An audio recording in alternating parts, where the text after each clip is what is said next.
Okay, they're lining up early for the debut of the Michael Jackson movie, This Is It. It looks as if it will be a huge hit for Sony's Columbia Pictures, with some estimates that I've seen running as high as $600 million worldwide for a limited 2-week run. $600 million in a 2-week run, which purports the film to show a relatively healthy, vibrant Michael Jackson. And it's coming even as authorities in California appear stalled in the investigation of the facts and circumstances of Jackson's overdose drug death there in California in late June. Working to make sure credit is given where credit is due, on Saturday, yesterday, the Reverend Al Sharpton honored Michael's embattled dad, Joe Jackson. Here's Reverend Sharpton.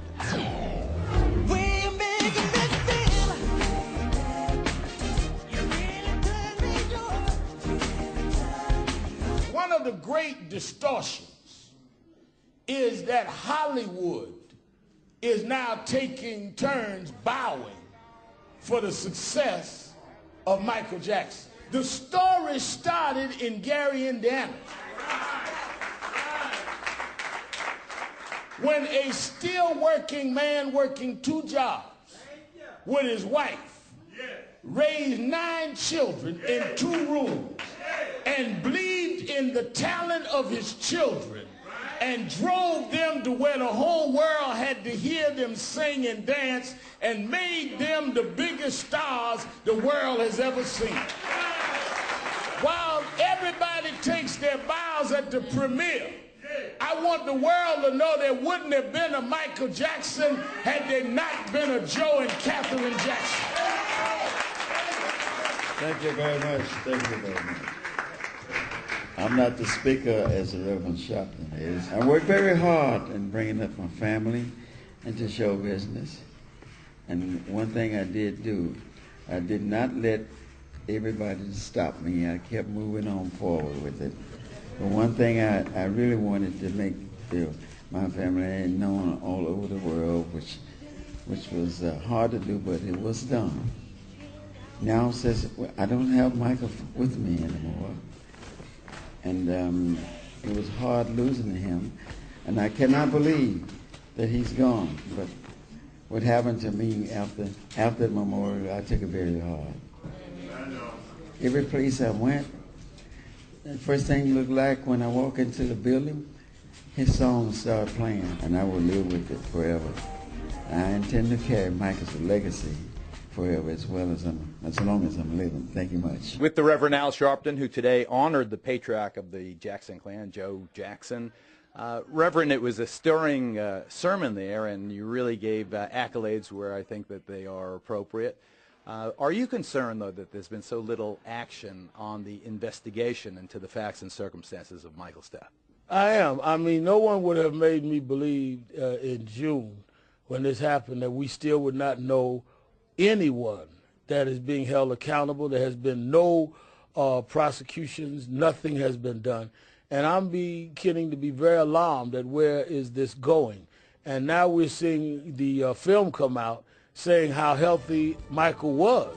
Well, then what happened? So, Joe, on the eve of the debut of the film, This Is It, you have an image being portrayed of your son as being healthy, vibrant. Do you believe that is an authentic portrayal? I'm sort of like worried about that movie because I don't think it's no real acting in it. You know, it's just rehearsals. And the main thing I'm worried about what the media are going to say after it's being shown. Now, I understand that it's making a lot of money all over the world. Mike always had wanted to do movies and direct movies and things of that sort, but it's too bad he didn't get a chance to do that. I can't believe he's not here. I'd rather see him alive than dead, you know. So that's one of the reasons I didn't go to the memorial and to watch the previewing of the memorial, I would say, to watch him in the casket there, because I didn't want to remember him laying up in a box. I always wanted to remember him on stage, you know, performing and making people happy and enjoy it. Well, the film does at least portray him as active and vibrant and charismatic. I mean, there is that upside, isn't there? I guess so. I haven't seen none of the film. I'm waiting to see what it's going to be like. You, Joe, have really been the scapegoat, it seems to me. You have been portrayed by the enemies of, well, I won't even say the enemies. You've been portrayed by certain people with certain commercial interests as the man who was abusive, who dragged Michael down, who in every negative way possible affected your son. My kids was properly raised, you know, and I just didn't let them run the streets like some of the other kids in their neighborhood and things of that sort, because those kids was getting in a lot of trouble. But one thing I always tried to do, raise them properly and respect the older people and everybody. I'm really happy. How do you describe your relationship with Michael in the last few years of his life? I thought I had a good relationship. I'm the one that tried best to, you know, go through those gates and see him and all that stuff. And I had asked his mother to get over there with Michael because he didn't look too good because of the one time I had gotten through there to see him, and he was kind of frail to me. You predicted that Michael would not be with you? Not too long from then. Because he looked so frail to you? Because he looked so frail and the way he was acting, I noticed some things. But she didn't go, and pretty soon Michael had left us.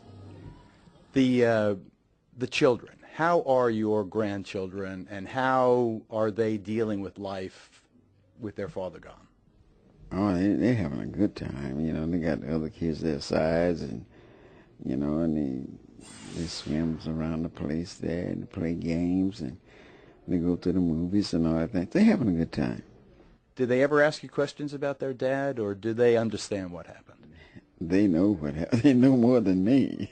They know what happened, and they don't have to ask me anything. Sometimes I ask them things, you know. And I asked Prince, have you ever noticed your father with his shirt off?